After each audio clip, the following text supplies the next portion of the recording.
Hi, I'm Tom Cox. Hi, I'm Sarah Foss. Hi, I'm Michael Warner. And we've got this A River Runs Through It coming up. So who wants to tell me about this this show? We're in your studio, Sarah, now, your work behind us. So maybe you can tell us a little bit about what we're here today to talk about. We're a 5-artist collective. We're all London-based, all in self-funded studio. Michael's over in Wimbledon with our other colleagues, Johnny and Manlin and Sam, and Tom's here with me at Makespace. And we are all nuts about London, and we all paint London and draw London and print London, photograph London in lots and lots of different ways. So it's an artistic celebration of London. And a lot of your work, in fact, I've seen your work today, and a lot of the other sort of work in the show is heavily influenced by London and the Thames and everything that's around there. So, Michael, tell me about what you do. Well, my art is based on photography, pictures that I take, and then I digitally manipulate them and colour them on a massive graphics tablet. So if a picture's got good lines and shapes in it, like the outline of St Paul's, for instance, or the Millennium Bridge, or the Gherkin's a favourite, then I'll take a picture of that. And sometimes, if I can get an angle, an aerial shot, we fired a helicopter a couple of times to hover over Oxford Circus and things like that. And you take the doors off and you just sit hanging out. What, a little drone above Oxford Circus? Yeah, with the drones you're not allowed over the city. Yeah, so, taking you. Yeah, unfortunately you have to hire the aircraft at great expense. Oh, but then you get a really good shot. And when you first take off, it's a bit higher and faster than I thought. But then when you see the Shard right in front of you, or the Gherkin right in front of you, it's beautiful. You can see the patterns of London much more easily from up above, the streets, straight streets. And you print on some unusual surfaces, don't you? A lot of aluminium and different sort of... When you print on the aluminium, it's got little grooves in it, so the effect is like it's etched, which is nice. But sometimes I've printed on reclaimed wood, or I've done a window, 1930s copper light window. Anything I can get my hold of, we can print on it, I'll give it a go. And would it be from London, that area? The stuff that you paint on? So if you find reclaimed wood? Yes. Yeah. Yes. So I've got a neon one of the River Thames, which is attached to reclaimed wood, which is from a house in Clapham, which is good. I'd rather it was from the Albert Bridge. When they restored it, they found planks of wood in the 1850s underneath, and I'm really annoyed I didn't get hold of one of them. I think they'd have been a bit rotted, so maybe not so good.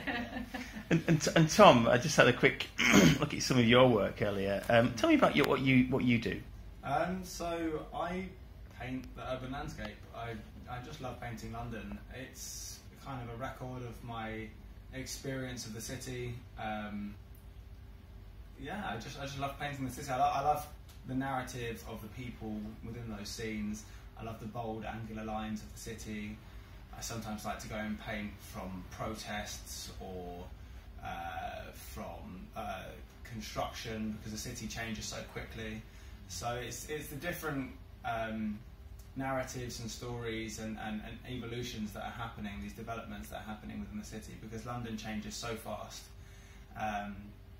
And so it's nice to capture something there in that moment, and then afterwards you look back on it 2 years later and you're, that's not even there anymore. Yeah. You can go back again and paint the same picture. Exactly. Completely different. Yeah, exactly. And it's that changing landscape that really sort of inspires you, the fact that it's ever ever-evolving. Exactly, yeah. I've got one there. I know you can't see it, sorry, Stu.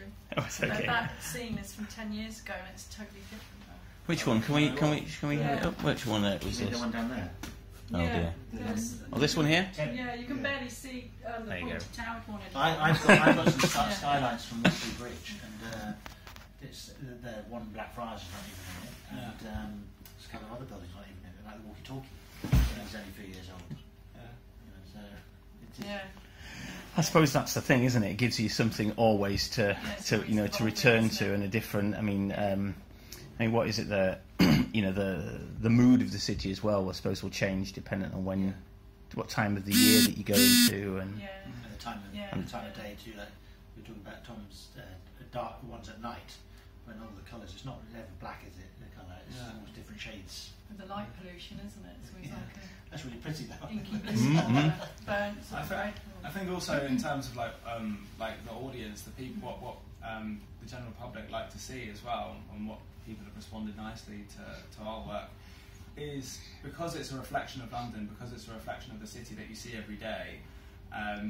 You have a certain level of nostalgia, but also the fact that people are so busy. They get up in the morning, the first thing they do is check their phone, and then they go to work, they walk to the train station and they're still looking at their phone, and then they get to work and they've missed everything that they've passed. They pass it every day, they don't think it's important to look at, but again, it's changing quickly, but it's there, and then they see it in a painting through the lens of an artist, who's someone who's created it in a totally unique way, and they're just like, and it gives you a minute to stop and look, the same way that we stop and look as our jobs. I totally agree with that. I think art teaches you to look at the world around you in a more detailed way, and that's what it's taught me. So now when I'm walking around, I just naturally look up to the top of the building or the shape of it, and there's things. Even it's amazing what's upwards actually. It's amazing, isn't it? But even at Waterloo Station, there's an amazing stained glass window on the second floor where the shops are. That's been there 100 years, and most people just walk straight past. I've never seen it. Absolutely fantastic. You'd be looking out for it now. That's where the original entrance to Waterloo used to be. Really? That's shocking. Really brilliant. Every day we're discovering new stuff about it. That's why it's lovely to do an exhibition about London, because we're all living in the same place but completely different views of it. And speaking of views, I mean, you start seeing the city in a different way. Sarah, do you see the city in colourful, wobbly lines? It depends what I've been up to the night before. No, but I see it in loud, bright, vibrant colour, the energy of the place. I've said this before. I hate it when it's all right for me to say it, but I hate it if someone visiting says, "Oh, is it always raining? Is it always grey?" No, it's not. We have so much colour going on with all our red buses, red phone boxes, the flash of a black cab reflecting everything in it. So I just see colour, I think maybe because I just love living here, so I just like the energy, buzz, and somehow I perceive that as colour. Yeah, I love it. I love London in the rain. I think it's really nice. Oh, yeah. I like all the reflections of the buildings. Well, the colour of the rain, reflections really in the pavements and stuff. Yeah. I mean, I've got a picture that I don't do anymore because it's just a straight picture, but I printed out. It's a reflection of St Paul's into a puddle. Literally, I was on my hands and knees to get the right angle on the floor in the middle of the road, and it's just got the mind that cam. Yeah, and it's got the yellow line around next to it down it as well, so it's really nice. And everybody's walking past going, "What's wrong?" No, I really like that. I really like that. He's dropped a room. But I think that's really. I love it. So when it rains and then it's sunny, I'm straight out there. Yeah. And the reflections and colours are lovely. Yeah.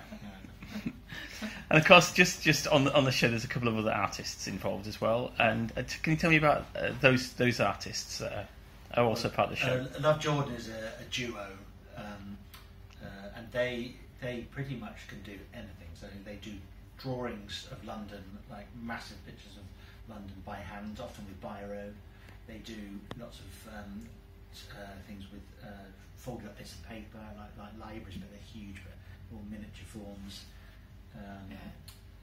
They're doing stuff for the show, which is a construction of London with the river going through it, which is just made up of little blocks of wood that they found.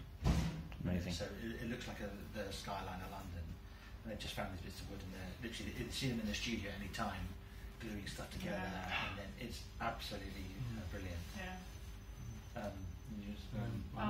So she's just a really, really brilliant photographer. She just gets the unique angle, and she's got these sort of signature skies where it's all like puffy and cotton woolly, and but during she's all about the colour, very much colour. You can see that. HDR photography, all her stuff, and it's super vivid colours. I don't like every time I see a picture. Where was that? Because when I go out, it's not like that. She's got this magnet of good weather and sunsets. But she gets the composition is so nice. And she's done a couple of street art. Yeah, she loves to photograph street art. So there's like some really, really nice, satisfying pictures of street art to look at in the show, which is kind of cool. Oh, that's good.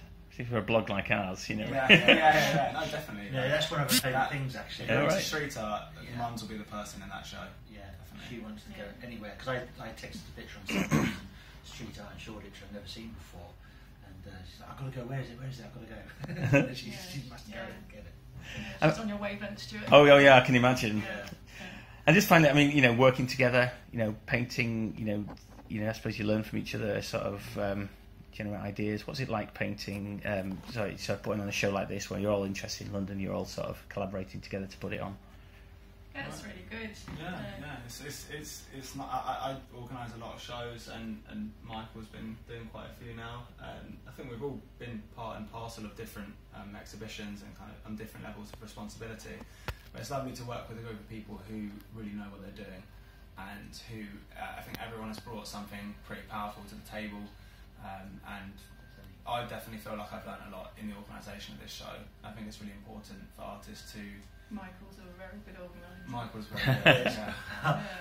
But everybody, that's what I'm saying. Everybody has their little thing that they've brought, and then especially as the closer we get to the show, it's sort of coming together. I think that we did it last year. And it was our sort of testing ground, really. And we had, you know, nearly 3,500 visitors last year. But we've learned from that, and I think we've incorporated all the skills of Tom and Madeleine, and then I think now this year is going to be even bigger, actually. I think. Yeah, it's pretty exciting. And with that, let's leave it there. Thanks a lot, guys. Thanks a lot, you. Stuart. Cheers.